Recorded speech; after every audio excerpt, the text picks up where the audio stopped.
আসসালামু আলাইকুম ওয়া রাহমাতুল্লাহি ওয়া বারাকাতুহু। সম্মানিত দর্শক বিন্দু, আজকে অনবরত নেকি লাভের একটি দোয়া সম্পর্কে আপনাদের সামনে আলোচনা করব। আমরা আমাদের জীবনের অনেক সময় অবহেলায় নষ্ট করে ফেলি। আজকে একটি দোয়ার কথা, একটি আমলের কথা আপনাদেরকে বলবো, যে দোয়াটি, যে আমলটি করতে পারলে অনবরত আপনার আমলনামায় নেকি জমা হতে থাকবে।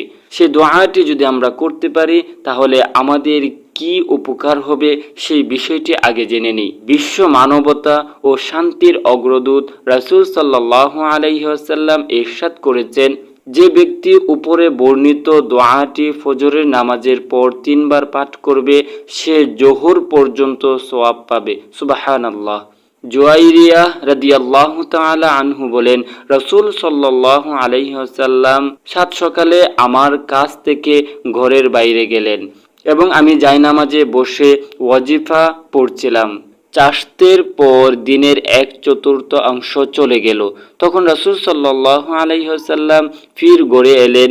এখনো আমি একই অবস্থায় জায়নামাজে ওয়াজিফা পড়ায় মগ্ন ছিলাম। তা রাসূল সাল্লাল্লাহু আলাইহি ওয়াসাল্লাম দেখে আমাকে বললেন, আমি যাওয়ার সময় তোমাকে যে অবস্থায় দেখেছি এখনো কি তুমি সেই আগের অবস্থায় রয়ে গেছো? আমি বলেছি হ্যাঁ। রাসূল সাল্লাল্লাহু আলাইহি ওয়াসাল্লাম বলেন, আমি তোমার কাছ থেকে যাওয়ার পর যে 4টি কালিমা পাঠ করেছি তা যদি তোমার সকাল থেকে এই পর্যন্ত সব ওয়াজিফার বিপরীতে ওজন করা হয় তাহলে এই 4টি কালিমার ওজন বেশি ভারী হবে।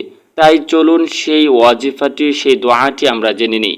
দোয়াটি বলার আগে সকলের কাছে অনুরোধ করব, যারাই আমার এই ভিডিওটি দেখছেন আমার এই ছোট্ট চ্যানেলটিকে সাবস্ক্রাইব, লাইক, কমেন্ট, শেয়ার করে দিবেন।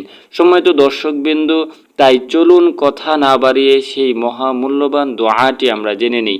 দোয়াটি হচ্ছে, সুবহানাল্লাহি ওয়া বিহামদিহি আদাদা খালকিহি ওয়া রিযাকা নাফসিহি ওয়া জিনাতা আরশিহি ওয়া মিদাদা কালিমাতিহি। আল্লাহ রাব্বুল আলামিন আমাদের সকলকে এই অমূল্য ওয়াজিফাটি মুখস্থ করে প্রতিনিয়ত এর আমল করার তৌফিক দান করুক। এই বলে শেষ করছি। আসসালামু আলাইকুম ওয়া রাহমাতুল্লাহি ওয়া বারাকাতুহু।